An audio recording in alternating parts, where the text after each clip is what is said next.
तो बात कर रहे थे जेंडर को लेकर के, है ना। शुरू कीजिए अपना। बात कर रहे थे हम जेंडर को लेकर के। जेंडर का मतलब होता है लिंग। जेंडर का मतलब होता है लिंग। वैसे अभी तक हम जितना से पूछ रहे जेंडर कितने प्रकार के, तो बहुत सारे विद्यार्थी जो आते हैं मेरे पास बताते हैं 2 प्रकार के, कोई 3 प्रकार के बता देते हैं ना।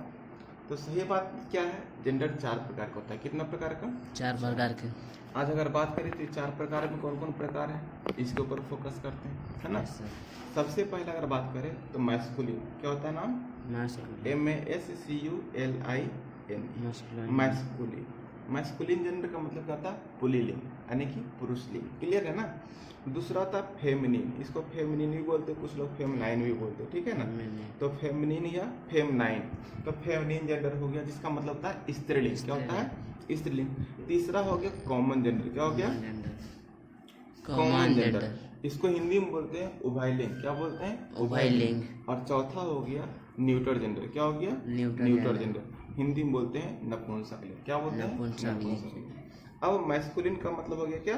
पुल्लिंग। क्या हो गया? Pulling means pulling. दूसरा हो गया स्त्रीलिंग। क्या हो गया? स्त्रीलिंग। और तीसरा अगर बात करें तो ये हो गया उभयलिंग। क्या हो गया? उभयलिंग। और चौथा हो गया नपुंसकलिंग। हिंदी भी सबका क्लियर हो गया, है ना। अब विशेष तौर पे देखते हैं कि मैस्कुलिन किसे कहेंगे, स्त्रीलिंग किसे कहेंगे, फेमिनिन किसे कहेंगे, कॉमन किसे और न्यूटर किसे कहेंगे, यही होता है ना विशेष तौर पे। तो हम अगर बात करें 1 बाय 1 तो देखते हैं, डिफिनेशन के रूप में भी देख लेते हैं और एग्जाम्पल के रूप में भी देखते हैं। अब जब बात कर रहे थे मैस्कुलिन की, कहते हैं वैसे नाउन, वैसे नाउन जिनसे नर होने का पता चले, नर होने का पता चले, होने का पता चले, पता चले, मैस्कुलिन जेंडर में समझे जाते हैं या मैस्कुलिन जेंडर कहलाते हैं। एग्जाम्पल के रूप में अगर बात करें तो हम क्या बोल सकते हैं? बॉय। क्या बोल सकते हैं? बॉय। क्या बोल सकते हैं? फादर। क्या बोल सकते हैं? फादर। क्या बोल सकते हैं? ब्रदर। क्या बोल सकते हैं? ब्रदर। ठीक है ना। इसी प्रकार से अगर आगे बढ़ेंगे हम तो क्या बोल सकते हैं? ऑक्स। क्या बोल सकते हैं? ऑक्स। इसी प्रकार से और हम बात करें तो क्या बोल सकते हैं? हॉर्स। क्या बोल सकते हैं? हॉर्स, है ना। और आगे बढ़ सकते हैं तो बोलेंगे हम डॉग। मतलब जीव जंतु कोई भी, है ना, अगर वो मैस्कुलिन में है ना, तो उसका जो बोध कराने वाला चीज है ना, उसी के आधार पर उसको मैस्कुलिन या फेमिनिन समझते हैं। अब जैसे ही इसके अपोजिट बात करेंगे, मेल के अपोजिट क्या होगा? फीमेल होगा, है ना। मेल का अपोजिट क्या होगा? फीमेल होगा। तो हम फीमेल की बात करेंगे तो डिफिनीशन स्वरूप हम क्या बोलेंगे? वैसे नाउन, वैसे नाउन जिनसे उनके मादा होने का पता चले, मादा होने का पता चले। मादा का मतलब क्या होता है? स्त्री। मादा का मतलब क्या होता है? स्त्री होता है। मादा का मतलब क्या होता है? स्त्री। होने का पता चले, उसे हम फेमिनिन जेंडर में समझते हैं या उसे हम फेमिनिन जेंडर कहते हैं। क्लियर है ना। अब यहाँ पर हम एग्जांपल लें तो बॉय का उल्टा करेंगे क्या हो जाएगा? गर्ल हो जाएगा। क्या हो जाएगा? गर्ल हो जाएगा। फादर को उल्टा क्या हो जाएगा? मदर हो जाएगा। क्या हो जाएगा? मदर। ब्रदर का उल्टा क्या होगा? सिस्टर। क्या होगा जी? सिस्टर। उसी प्रकार से ऑक्स के अगर उल्टा करें तो क्या होगा? काउ होगा। हॉर्स के लिए अगर ले हम तो इसके लिए क्या होगा? मेयर होगा। और डॉग के लिए बात करें तो क्या होगा? विच होगा, है ना। Spelling BITCH। विच का मतलब क्या होता है? कुत्ता का स्त्रीलिंग कुतिया होता है ना। मेयर का मतलब घोड़ी, घोड़ा का स्त्रीलिंग। तो इस प्रकार से हम क्या देख रहे हैं? एग्जाम्पल, है ना, कि मेल और फीमेल एक दूसरे का, है ना, अपोजिट है ना। अब बात करते हैं हम कॉमन की। तो कॉमन का मतलब होता है कि वैसे नाउन, वैसे नाउन जिनसे उनके नर तथा मादा होने का पता तो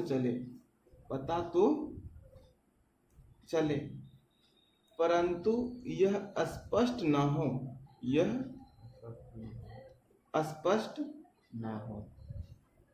हो कि वह नर है या मादा मादा। ठीक है, एक गाना भी था ना, कोई तो बता दे ये नर है या मादा, दीवानों का ना जाने क्या है इरादा, है ना। तो उसमें क्या पूछ रहा था, एक गायक जो गाना गाया उसमें हीरो मुंह हिलाया जो भी किया, पर उसका गाना का भाव कितना स्पष्ट था। सामने में कोई जा रहा था या किसी को देखा, पर देखने के बाद उसको यह स्पष्ट ही नहीं हो पाया कोई लड़का है कि लड़की, स्त्री है या पुरुष। तो उसने गाना के भाव में पूछा, कोई तो बता दे ये नर है या मादा, कोई तो बता दे ये नर है या मादा।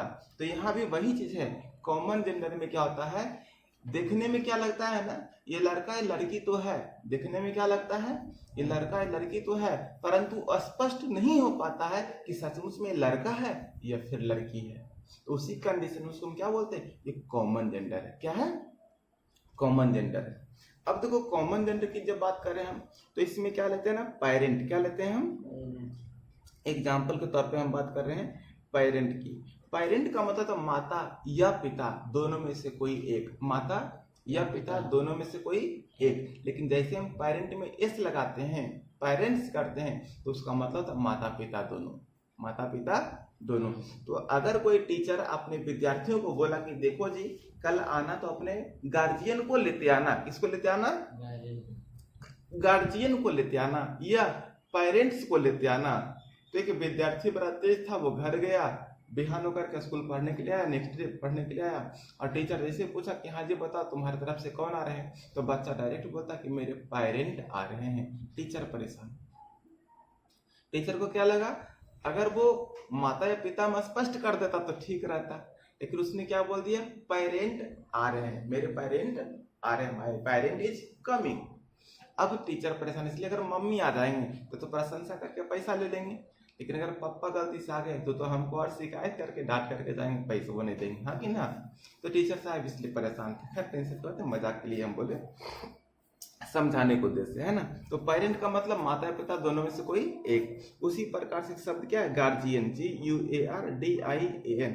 गार्जियन का मतलब देखो बड़ा भाई बड़ी बहन भी हो सकता है ना, अंकल आंटी मतलब चाचा चाची मम्मी पापा में से कोई भी हो सकते हैं, पर स्पष्ट नहीं कि भैया होंगे या दीदी होंगे, चाचा जी होंगे या चाची जी होंगे, कोई भी हो सकते हैं। गार्जियन का मतलब कोई भी, लेकिन गार्जियन का मतलब दोनों में से कोई एक, है ना। उसी प्रकार से एक विद्यार्थी है जिसको हम बोलते हैं स्टूडेंट। तो स्टूडेंट का मतलब लड़का भी हो सकता है और लड़के भी, छात्र तो कोई भी हो सकता है ना। उसी प्रकार से फ्रेंड का मतलब दोस्त, एक लड़का या एक लड़की कोई भी हो सकता है। एक डॉक्टर अगर बात करें तो डॉक्टर पुरुष भी हो सकता है और स्त्री भी हो सकता है। ड्राइवर एक पुरुष भी हो सकता है और स्त्री भी हो सकता है। ऐसा ढेर सारा शब्द है। एनिमल में काउ भी आता है और ऑक्स भी आता है, पर कौन कहना मुश्किल है। तो एनिमल भी क्या है, कॉमन जेंडर है। तो इस तरह से एग्जाम्पल भरा पड़ा है, टीचर है ना, एडवोकेट, इंजीनियर है ना, बहुत सारा शब्द है जो इंडिकेट करता है कि पुरुष और महिलाएं दोनों हो सकती है, पर कौन है कहना मुश्किल है। क्लियर है ना। अब बात करेगा न्यूट्रल जेंडर की, तो इंग्लिश ग्रामर के हिसाब से अगर बात करें हम, इंग्लिश ग्रामर के हिसाब से हम बात करें तो देखो ध्यान से, न्यूट्रल जेंडर का डिफिनीशन हर एक चीज में ना अलग अलग हो जाता है। अगर बायोलॉजी पढ़ते हो तो उसमें कहता है ना, who takes breath, the noun who takes breath is called living. मतलब वैसे नाउन जो सांस लेता है अपने आप में अगर ग्रोथ करता है तो वो क्या कहलाता है, सजीव कहलाता है। पर इंग्लिश ग्रामर कुछ अलग है, ये कहता है the noun that is undeveloped mentally और sexually is called neutral gender. अर्थात बात कर रहे हैं क्या, the noun that is undeveloped mentally और सेक्सुअली इज कॉल्ड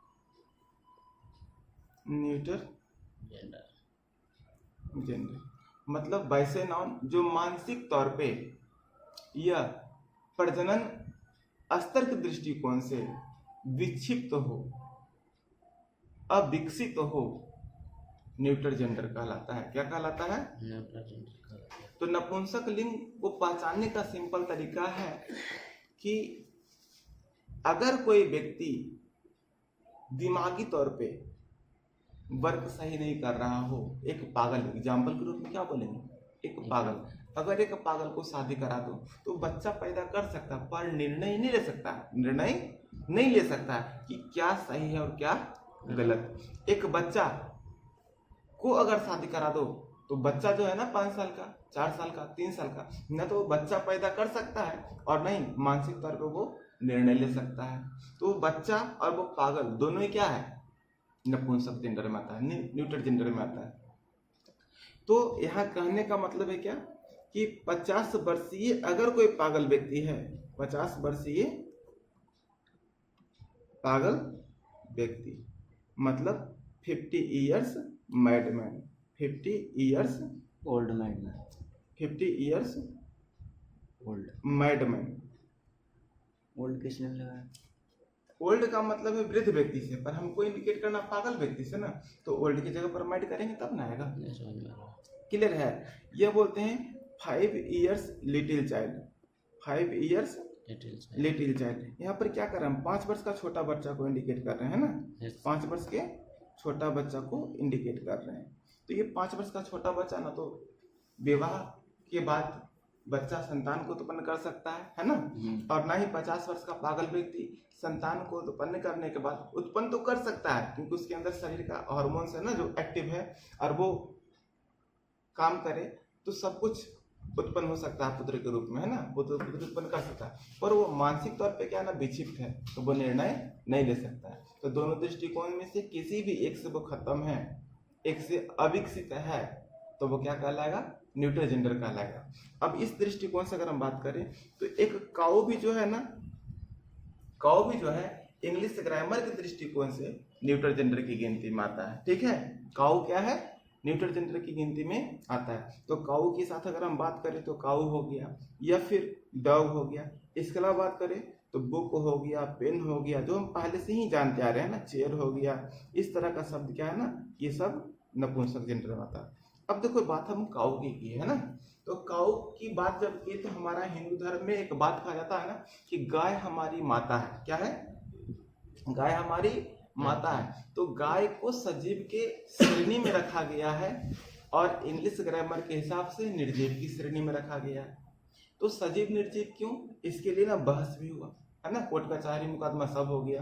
तो कोर्ट निर्णय दिया कि भाई हिंदुओं के धर्म को मद्देनजर रखते हुए और उनकी भावनाओं को मद्देनजर रखते हुए जब जब किसी भी प्रकार के निबंध को लिखा जाएगा या कोई लेख लिखा जाएगा या गाय पे पैराग्राफ लिखा जाएगा तो उसमें जीवंतता, सजीवता प्रदान करने के लिए गाय के लिए मीन्स काऊ के लिए सी का प्रयोग किया जाएगा, है ना, और पुरुष जानवर के लिए मतलब बैल के लिए ही का प्रयोग किया जाएगा। पर कंडीशन, अगर सेंटेंस वाइज बनाना हो तब वहां पर निर्जीव समझ करके इट का प्रयोग करना।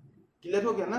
तो निबंध, लेख, पैराग्राफ के लिए आप गाय में सजीवता प्रदान करने के लिए, है ना, उसमें ही या सी का प्रयोग अकॉर्डिंग टू जेंडर कर सकते हैं। पर अगर सेंटेंस बना रहे हो सिंगल सिंगल तो वहां पर आपको क्या प्रयोग करना है, इट का प्रयोग करना है। इतना क्लियर हो गया? तो यहाँ तक जेंडर था मैस्कुलिन, फेमिनिन और कॉमन न्यूटर जेंडर के रूप में जो आपके सामने हम रख दिए है ना। अब इसको ध्यान से समझ कर करके स्टडी करेंगे। अगर कुछ दिक्कत होगा तो फिर हमको बोलेंगे, हम आपके साथ जुड़ेंगे, फिर आपको बताएंगे। ठीक है, चलिए।